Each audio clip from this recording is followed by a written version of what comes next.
Thick, gray mist clings to the damp earth, swallowing the panicked screams of men and the frantic whinnying of war horses.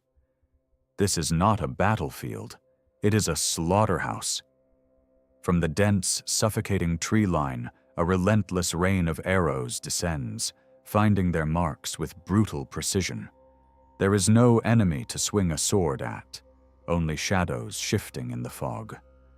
Panic, a sensation completely foreign to these seasoned warriors, rips through the ranks. Men stumble over the bloody corpses of their brothers, desperate to flee a tightening noose of steel and timber. These are not mere mercenaries or peasant conscripts scattering in the dark. These are the wolves of the steppe.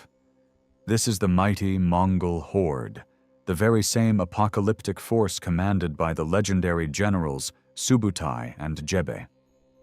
Just weeks prior, this unstoppable cavalry had painted the Kalka River red, utterly crushing the combined might of the Rus and Cuman armies. They were the storm that broke empires, the undisputed masters of open warfare who believed the world was theirs for the taking.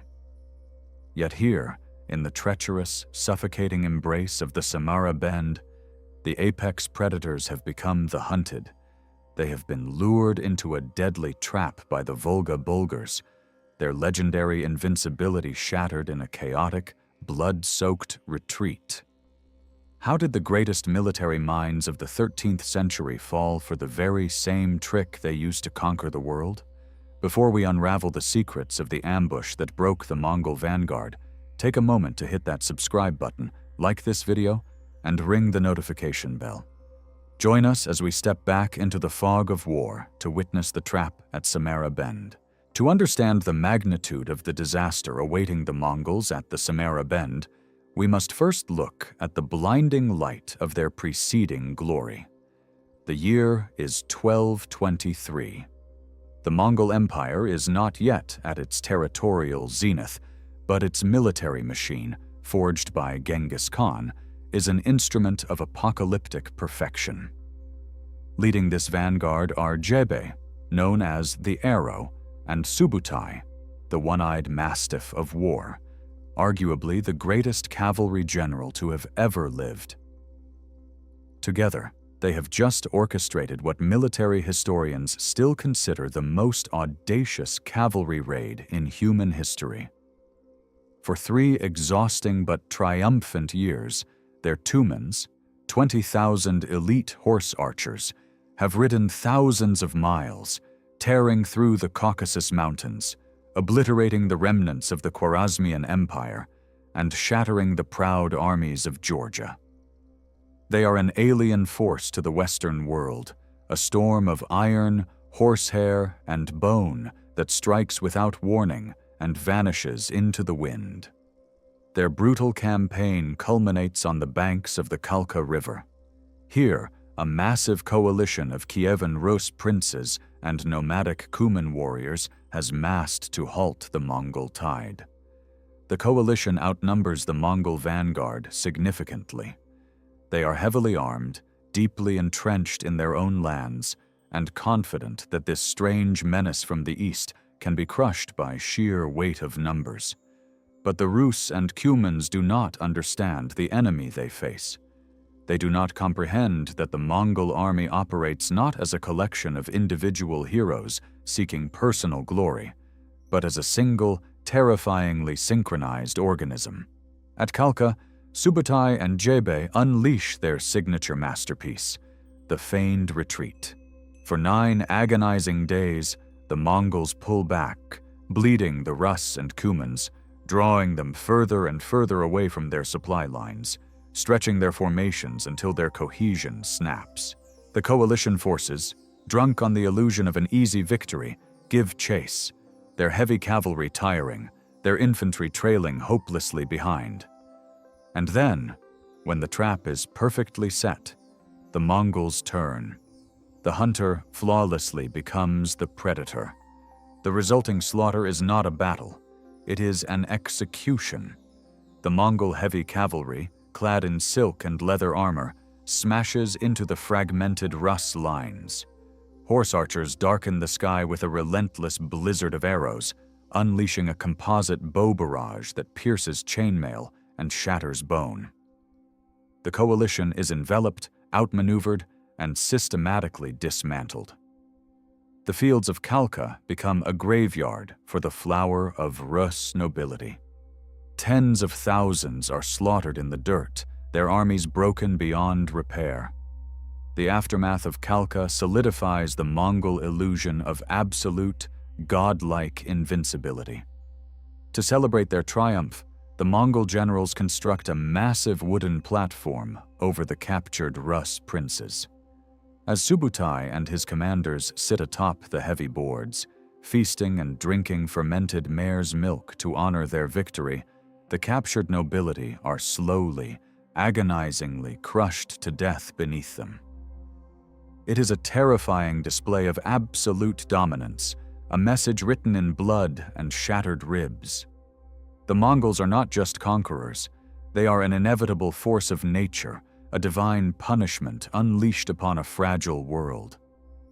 This gruesome celebration acts as a psychological catalyst. The Mongol warriors, their saddlebags heavy with plunder, their swords dripping with the blood of European princes, are consumed by a dangerous intoxication. They have ridden across the known world, defeating every army, every tactic, and every king that dared stand in their way. They have conquered freezing mountain passes, scorching deserts, and vast, endless steppes. They have faced armored knights, fierce nomads, and walled fortresses, and all have crumbled to ash beneath the hooves of their horses. In the minds of Subutai's veterans, they are no longer just soldiers. They are the untouchable sword of Tengri, the eternal blue sky. They firmly believe that no mortal force can possibly rival their speed, their discipline, or their unmatched brutality. This intoxicating arrogance is a subtle poison, one that begins to rot their legendary discipline. As the autumn of 1223 approaches, Subutai and Jebe receive orders from the Great Khan to finally return home to the Mongolian steppes. The long, bloody raid is coming to an end. The men are physically exhausted, their horses worn down by thousands of miles of hard riding, yet their morale is at an absolute zenith. They are the undefeated masters of warfare. The journey home, however, requires them to march northward, following the great winding artery of the Volga River. This path leads them directly into the heartland of the Volga Bulgars, a prosperous, advanced Islamic state nestled at the confluence of the Volga and Kama rivers. The Mongols do not view the Volga Bulgars as a legitimate military threat. Why would they? The Bulgars are renowned as wealthy merchants, farmers, and city builders, a stark contrast to the hardened nomadic killers of the Asian steppe. To the battle-drunk Mongol vanguard, the Bulgar territory is merely a highway back to the east, perhaps offering a final opportunity for easy plunder and forced tribute before returning to Genghis Khan. They march forward not with the meticulous caution that defined their earlier campaigns, but with the swagger of untouchable conquerors. The usual screens of outriders and scouts, the very eyes and ears that kept the horde alive in hostile, unfamiliar lands, are deployed with far less urgency. The paranoid vigilance that Subutai is famous for begins to fray at the edges, replaced by a fatalistic overconfidence. They believe that news of the Kalka massacre has surely preceded them, that the sheer terror of their name will melt any Bulgar resistance before a single bowstring is drawn.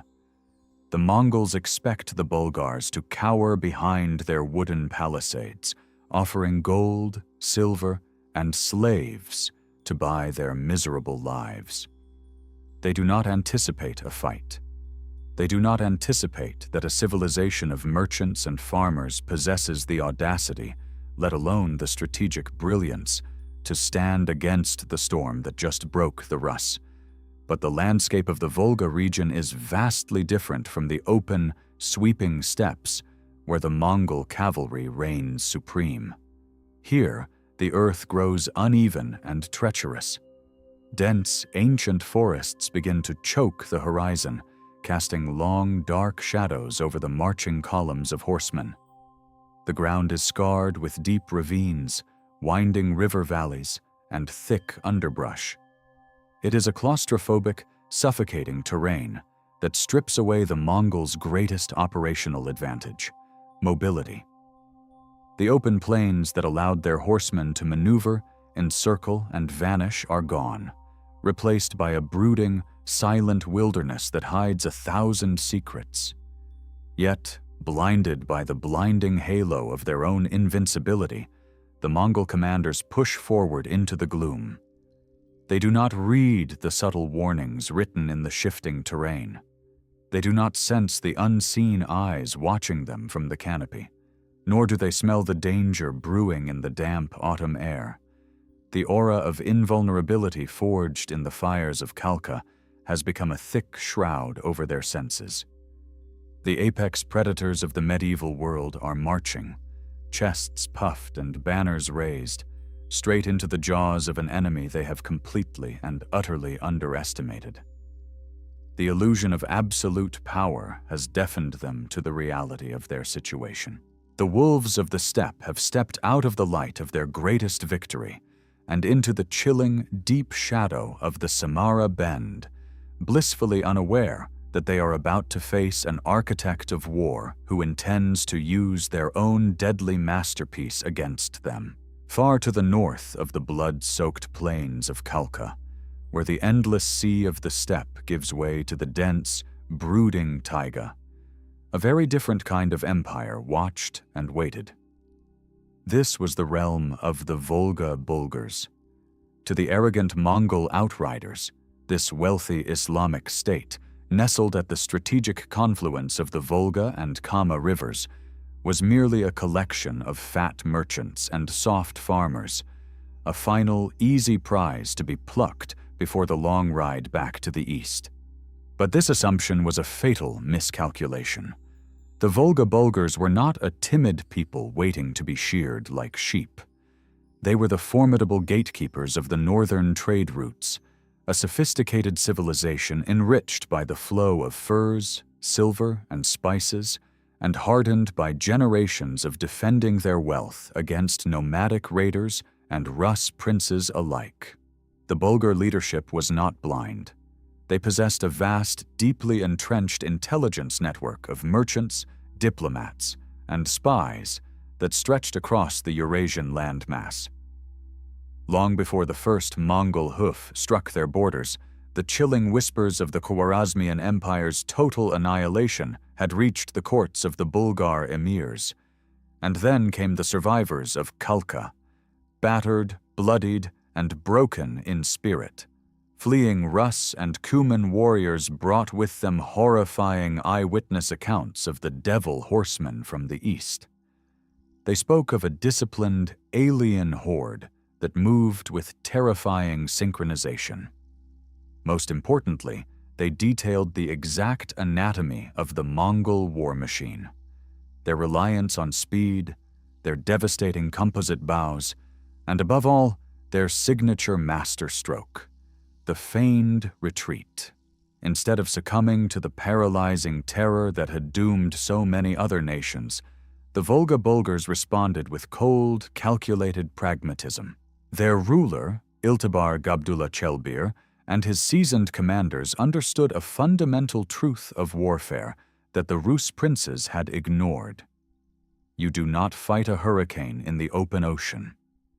To meet the Mongol Tumans on a flat, sweeping battlefield was to invite certain death. The Mongols were the undisputed masters of open-field maneuvers. They would simply stretch the Bulgar lines, encircle them, and bleed them dry with a relentless storm of arrows. If the Bulgars were to survive, they had to change the rules of the game entirely. They had to strip the Mongols of their greatest weapons: mobility, visibility, and space. The architects of Bulgar defense turned their eyes to the geography of their homeland, searching for a weapon forged by nature itself. They found it in the Zhiguli Mountains, at a treacherous geographical anomaly known as the Samara Bend. Here, the mighty Volga River, normally a vast and straightforward waterway, suddenly violently alters its course. It smashes into an impenetrable wall of limestone hills, forcing the river to carve a massive hairpin loop, a giant horseshoe-shaped detour nearly 200 kilometers long. Within the deep pocket of this immense bend lies a geographical nightmare for heavy cavalry. The land is a claustrophobic labyrinth of steep, heavily wooded ravines, jagged limestone ridges, and dense, ancient forests. The pathways through this region are narrow, suffocating trails flanked by towering, impenetrable timber on one side and deadly drops or rushing water on the other. It is a natural choke point, a sprawling green fortress where 1,000 men could easily hide in the shadows, entirely invisible to an advancing army. The Samara Bend was the perfect kill zone. But having the right terrain was only half the battle. The true genius of the Bulgar commanders lay in how they planned to lure the apex predators of the world into their cage. Knowing that Subutai and Jebe were leading a force flushed with the absolute certainty of their own invincibility, the Bulgars devised a strategy of breathtaking irony. They would steal the very tactic that had built the Mongol Empire. They would orchestrate a feigned retreat of their own. The psychological profile of the enemy was clear. The Mongols, intoxicated by their annihilation of the Rus, would not believe that anyone in this region possessed the courage to stand against them, let alone outsmart them. If a small Bulgar force were to engage the Mongol vanguard and then break in apparent terror, the Mongols would not see a trap. They would only see cowards fleeing from their divine wrath. They would see blood in the water. The instinct to pursue, to hunt down a broken enemy and slaughter them from behind, was deeply ingrained in the Mongol way of war. In profound secrecy, the Bulgar military machine mobilized. They did not march out with trumpets blaring or banners waving to meet the enemy at the border. Instead, a massive, heavily armed host of Bulgar infantry and cavalry melted into the shadows of the Samara Bend. They positioned themselves deep within the most constricted, narrowest ravines, scaling the wooded slopes, hiding beneath the thick canopy of ancient pines and oaks. They prepared rock falls, sharpened stakes, and sighted their bows along the narrow trails where the Mongols would be forced to ride single file.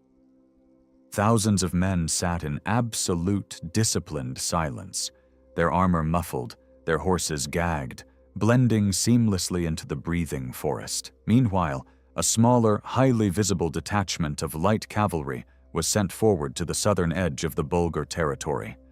Their orders were suicidal in their bravery. They were to ride out, find the advancing Mongol vanguard, engage them just long enough to draw their absolute fury, and then run. They were the bait, tasked with dragging the most dangerous army on earth by its teeth into the dark, suffocating embrace of the forest. The stage was set. The great ambush was no longer a desperate hope, but a meticulously engineered mechanism of death, primed and waiting. The Volga Bulgars had transformed their homeland into a giant wooden maw. They had studied the greatest hunters in human history, memorized their favorite deadly trick, and were now holding the mirror up to their faces.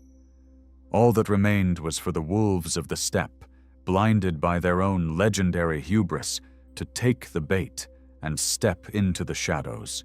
The autumn winds sweeping down from the Ural Mountains carried a bitter chill, a whispering prelude to the unforgiving Russian winter. Yet, the Mongol vanguard riding northward felt no apprehension.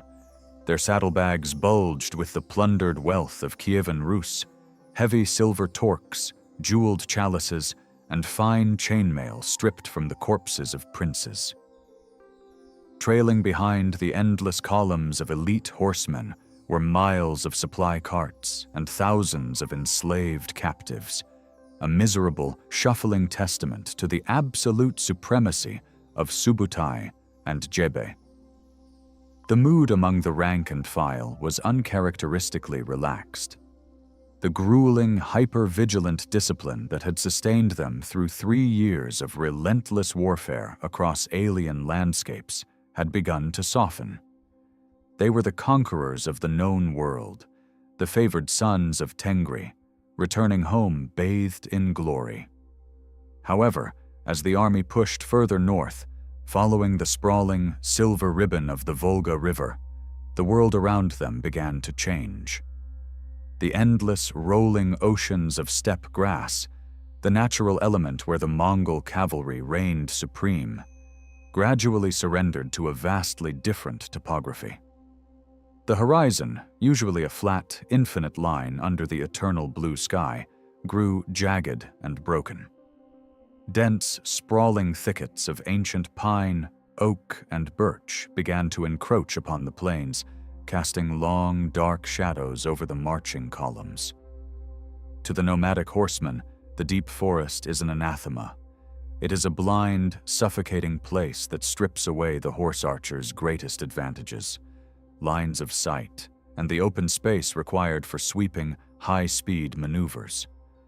Ordinarily, the approach of such terrain would trigger an immediate, paranoid response from the Mongol commanders. Scouts, the legendary Kevtul and Outriders, would be dispatched days in advance, probing every tree line, securing every ridge, and ensuring the main army was never led into a blind canyon. But Kalka had poisoned their caution with hubris. The Mongols believed that no force on earth could possibly threaten them. They viewed the encroaching woodlands not as a tactical hazard, but merely as a temporary nuisance on their triumphant highway home. It was in this state of fatalistic overconfidence that the Mongol vanguard encountered the first signs of the enemy. A sudden blast of a horn shattered the crisp autumn air. Dust plumed on the northern horizon. Riding out from the tree line, a detachment of Volga Bulgar light cavalry appeared. They numbered perhaps a few thousand, a pitifully small force compared to the seasoned, battle-hardened Cumans of the Mongol vanguard. The Bulgars did not form up in the disciplined, interlocking ranks of a professional army preparing for a pitched battle. Instead, they appeared disorganized, their horses shifting nervously, their lines wavering as if paralyzed by the sudden, terrifying sight of the approaching horde. To the Mongol vanguard, this was a familiar, almost comedic script. They had seen this exact display of hesitation from the Georgians, the Khwarezmians, and the Rus. It was the universal reaction of lesser men realizing they were about to be annihilated by the storm. With a collective, blood-curdling howl that had haunted the nightmares of a dozen nations, the Mongol vanguard charged. They did not wait for Subutai to organize a complex flanking maneuver. They did not pause to secure their rear or establish a fortified camp. Blinded by the intoxicating scent of an easy slaughter, the front ranks spurred their tough, shaggy war horses into a thunderous gallop. As the earth shook beneath the hooves of the advancing Mongols, the Bulgar cavalry reacted exactly as expected. They loosed a scattered, ineffectual volley of arrows that fell harmlessly short of the armored Mongol riders. Then, as if gripped by sheer, unadulterated terror, the Bulgar lines broke. They whipped their horses, turning their backs to the enemy, and fled headlong toward the northeast, disappearing into the mouth of a wide river valley. The bait had been taken.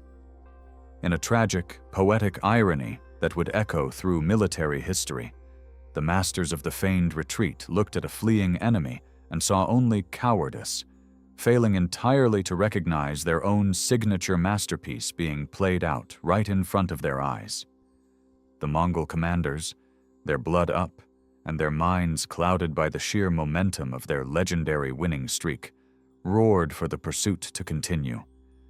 They wanted to run these northern merchants down, to shoot them in the back as they fled, and to ride their momentum straight into the wealthy, undefended Bulgar cities.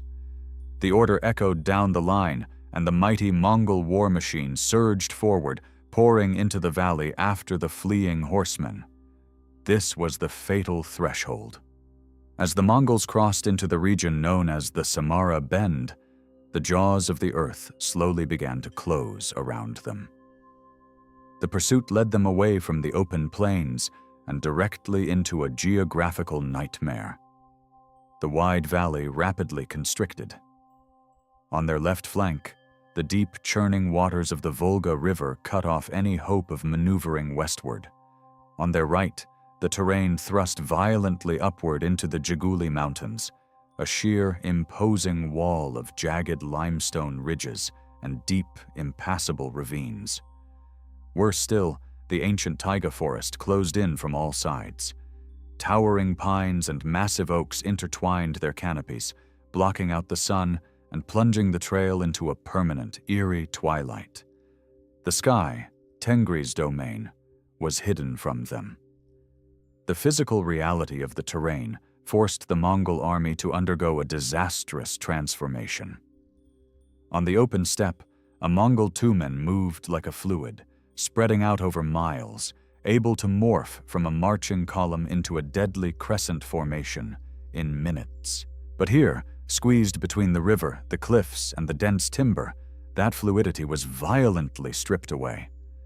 The path narrowed drastically, hemmed in by steep forested embankments.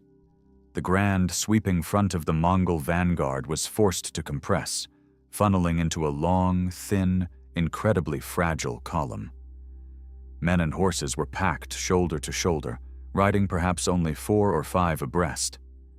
The vast supply trains and herds of remount horses in the rear began to pile up, creating a massive, chaotic traffic jam that completely paralyzed the army's mobility. The deeper they rode into the Samara Bend, the more suffocating the atmosphere became. The thunderous roar of 20,000 horsemen was swallowed by the immense, oppressive silence of the ancient woods. The ground beneath their hooves turned from hard-packed dirt to soft, damp moss and treacherous, exposed tree roots, forcing the horses to slow their breakneck pace to a cautious walk. The speed that had conquered empires was neutralized by the very earth itself. Yet, incredibly, the pursuit continued. Driven by the shouts of their commanders, the vanguard pushed deeper into the labyrinth, their eyes fixed on the fleeting glimpses of the Bulgar cavalry that always seemed to remain just out of bowshot, skillfully leading them further around the treacherous curve of the river. The Mongols were completely blind. Because they had neglected to send scouts up into the surrounding hills, they could not see what lay hidden in the dense foliage just a few hundred yards above their heads. They could not see the thousands of Bulgar infantrymen crouching silently behind felled trees. They could not see the archers knocking arrows to their strings, their bows aimed downward at steep, lethal angles.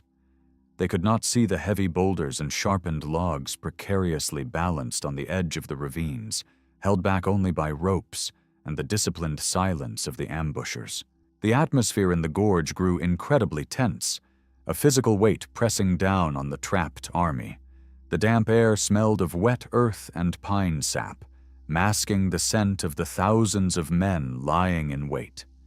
Even the Mongol war horses, highly sensitive animals attuned to danger, began to show signs of distress.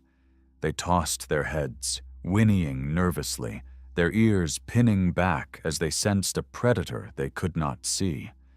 But the riders, their senses dulled by arrogance and the chaotic noise of their own massive column, simply whipped their mounts forward. Miles of the Mongol column were now entirely engulfed by the Samara Bend. They were stretched out like a snake caught in a narrow pipe, unable to turn around, unable to form a battle line, and completely cut off from the rear echelons of their army. They had followed the fleeing shadows into the deepest, darkest pocket of the gorge. Suddenly, the Bulgar cavalry they had been chasing vanished. They did not simply ride out of sight. They actively spurred their horses up a hidden, narrow goat path carved into the side of a steep hill, disappearing behind a thick wall of evergreens. At the head of the Mongol column, the commanders finally reined in their horses. A sudden, chilling realization began to creep into their minds. The chase had stopped. The valley ahead was empty, choked only by thick underbrush and towering trees. The oppressive silence of the forest crashed down upon them, heavier than any armor. The sheer cliffs on their right seemed to lean in, while the cold waters of the Volga churned ominously on their left. There was no room to maneuver. There was no room to run. For the first time in their glorious, bloody 3-year campaign, the unstoppable wolves of the steppe looked around at the towering, silent walls of timber and stone, and felt the icy, paralyzing grip of a terrifying truth.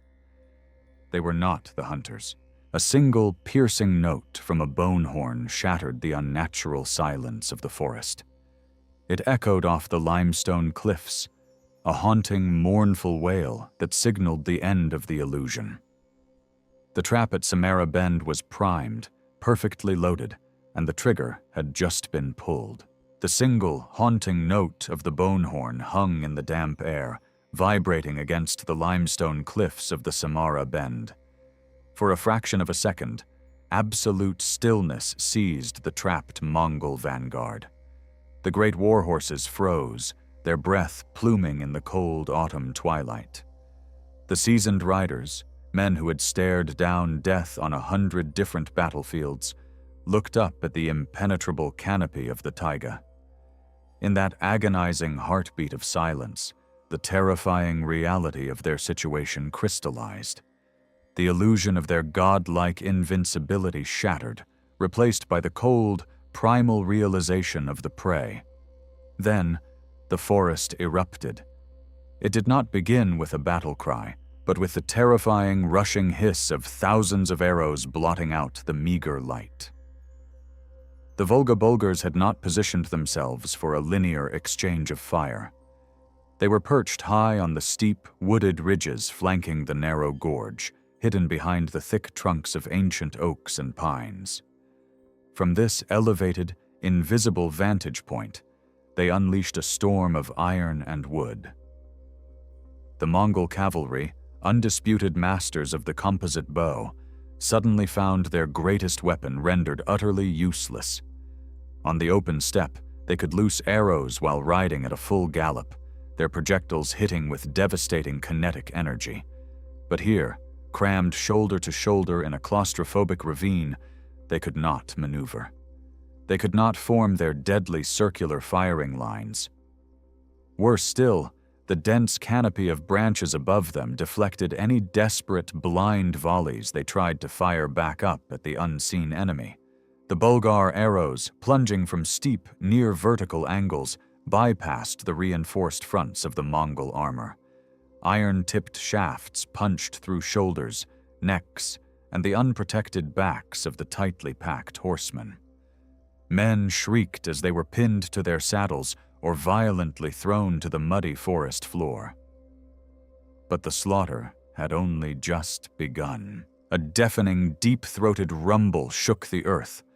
High above the trapped column, the Bulgar infantry severed the thick hemp ropes, holding back their heavy artillery. Massive, moss-covered boulders and the massive trunks of felled timber were sent crashing down the steep embankments. This avalanche of wood and stone tore through the underbrush, gaining terrifying momentum before slamming directly into the dense mass of the Mongol column. The impact was catastrophic. Entire ranks of elite cavalry were instantly pulverized. Horses and riders alike were crushed beneath tons of tumbling rock and splintering wood. The gorge echoed with the horrific sounds of snapping bones, the agonizing screams of mutilated men, and the frantic, high-pitched shrieking of maimed war horses. The avalanche not only inflicted massive casualties, but fundamentally achieved its primary tactical objective. It completely blocked the narrow trail. The Mongol vanguard was now severed, barricaded in by walls of debris and writhing bodies, physically cutting them off from their own rear guard and supply trains. Panic, a contagion the Mongols had spent a generation weaponizing against the rest of the world, finally infected their own ranks. The legendary discipline that had held the Cumans together across thousands of miles of hostile territory evaporated in the blood-soaked mud of the Samara Bend. The trapped war horses, driven mad by the scent of blood, the deafening noise, and the excruciating pain of arrow strikes, began to buck and rear violently. Unable to move forward or backward, the massive beasts trampled their own fallen riders into the earth. The tightly packed formation, once the source of their unstoppable momentum, became a fatal crush. Men were suffocated, crushed against the limestone walls, or trampled to death by their comrades in a desperate, blind struggle for space. And then the shadows themselves came alive. From the dense undergrowth and down the steep slopes, thousands of heavily armed Volga Bulgar infantrymen swarmed into the ravine. They did not come with bows, but with heavy battle axes, broad swords, and long, hooked spears specifically designed to drag horsemen from their saddles. They poured into the chaotic, writhing mass of the Mongol column, initiating a brutal, visceral, close-quarters slaughter. The Mongols, lightly armored for speed and distance fighting, were hopelessly outmatched in this grinding melee. Their curved sabers were nearly impossible to swing in the crushing press of bodies. The Bulgar infantry hacked into the flanks of the horses, bringing the massive beasts down, and then butchered the disoriented riders as they struggled in the mud. It was an intimate, merciless butchery. The hunters were being systematically dismantled in a dark, bloody meat grinder of their enemy's design.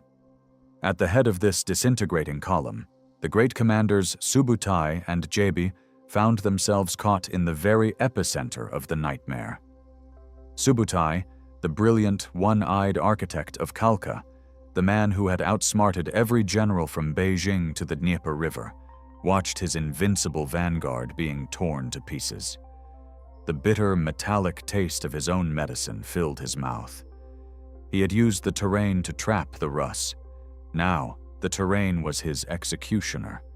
He had used the feigned retreat to lure his enemies into arrogance. Now, he was paying the price for his own blinding hubris. Subutai possessed a cold, calculating mind, devoid of sentimentality. He instantly recognized that the battle was already lost. There would be no heroic stand, no brilliant tactical countermaneuver.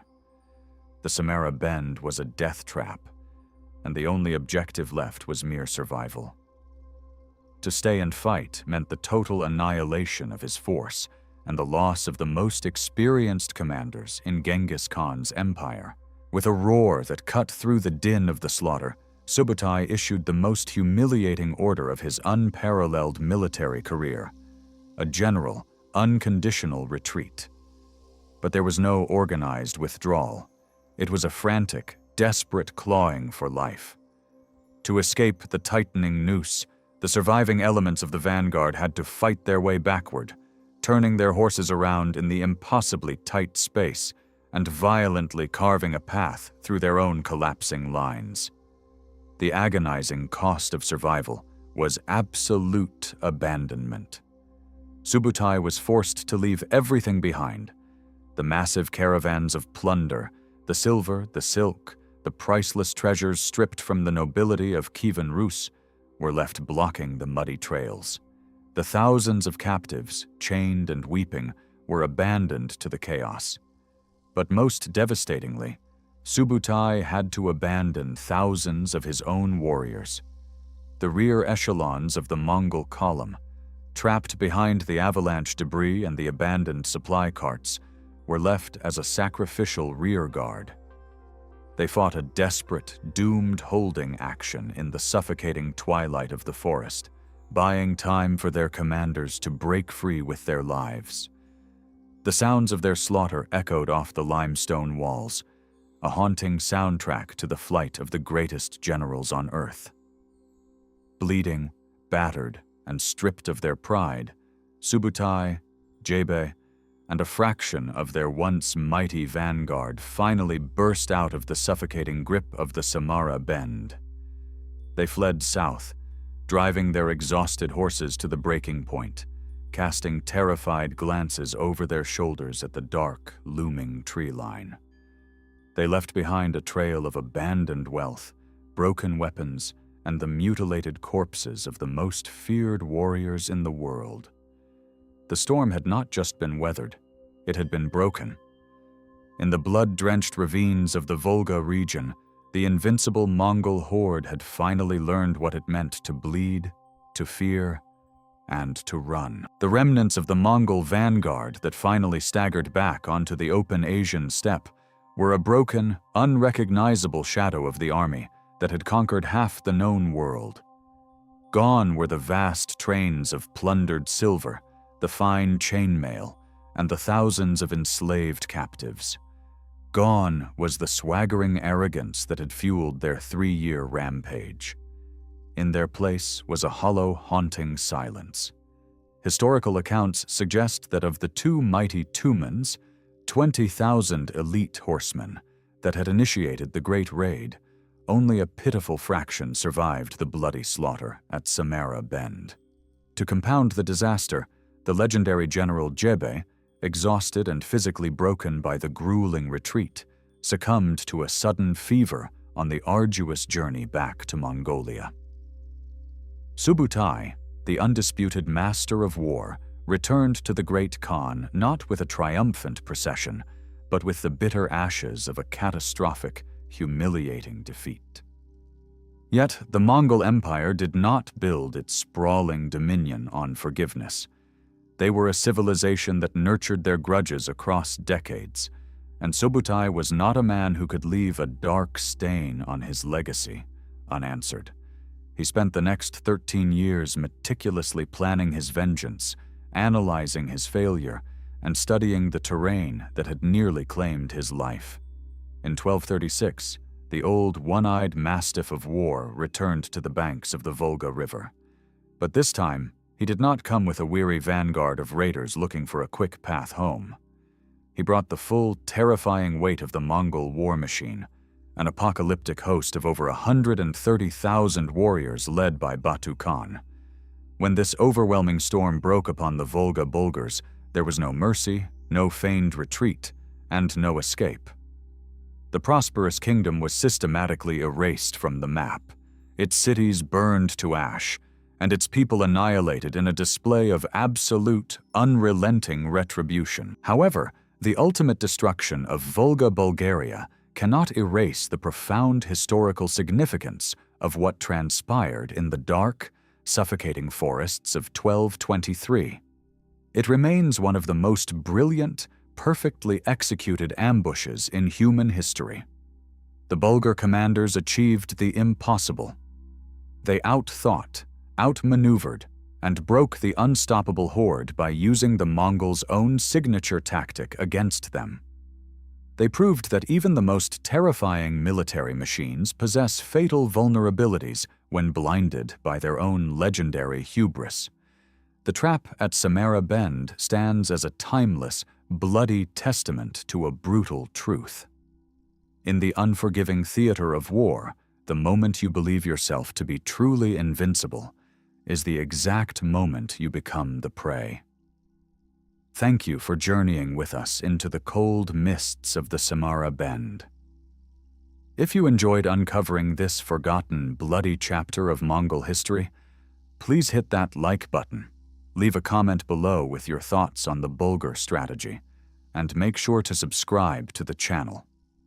Ring the notification bell so you never miss our next descent into the untold cinematic mysteries of the past. Until next time, keep looking into the shadows of history